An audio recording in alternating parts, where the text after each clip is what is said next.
EPA officials were in Missouri recently to discuss proposed rules defining waters under the Clean Water Act.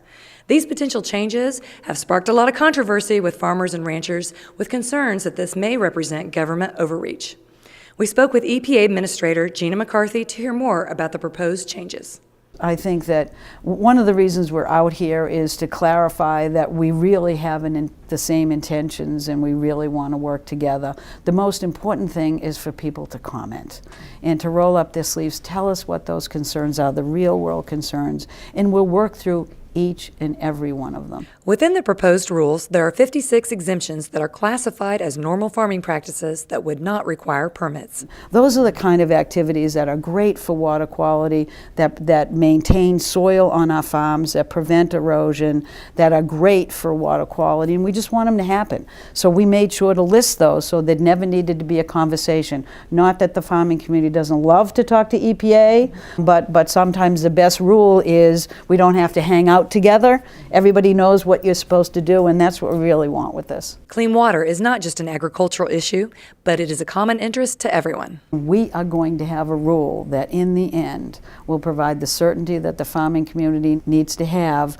that they can continue to do the job that's so important for all of us. And at the same time, EPA is going to protect all those people that rely on our rivers and streams and the waters that flow into them for drinking water supplies. So we'll get this done. We also spoke with several key ag leaders to get their reaction to EPA's comments. I think it's the first time we've had an EPA administrator come out to explain a proposed rule. She had an active group and had a lot of questions, as you might expect, so appreciate that. She talked about how we all have the same goals of clean water and productive agriculture. The devil's in the details. We're dealing with a rule that's somewhere around 370 pages long, counting the preamble. There's a lot of details in that rule. The EPA promised us today dialogue, so I'm counting on that dialogue to continue to answer our questions, because right now, today, we still have concerns. They say there's nothing here to be concerned about. I have concerns. So somewhere there's a disconnect, and if we have, with the comment periods pushed back, I want to hear why I shouldn't have concerns. Yeah, well, clearly the message that she came to Missouri to deliver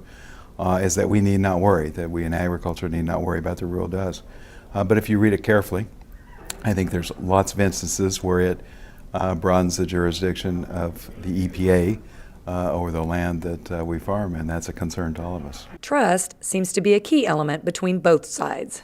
It isn't just the language, it's the way the whole rule is written. I mean, there are words in there that can be interpreted several different ways. The way sentences are written can be interpreted several different ways, and that gets to the whole basis of our concerns. She says, don't worry, you're not going to be negatively impacted. Well, I'm sorry, I worry. Until we can have a chance to sit down and for her to show us that this is not regulatory overreach by the government, we're going to worry. And the best thing we can do is to trust one another that when we have these conversations, EPA is going to listen, and we're going to have this come out right for all of us. With the comment period extended until October, the debate over water rules and those changes will likely continue. Reporting from Kansas City, Missouri, I'm Janelle Ost for This Week in Agribusiness.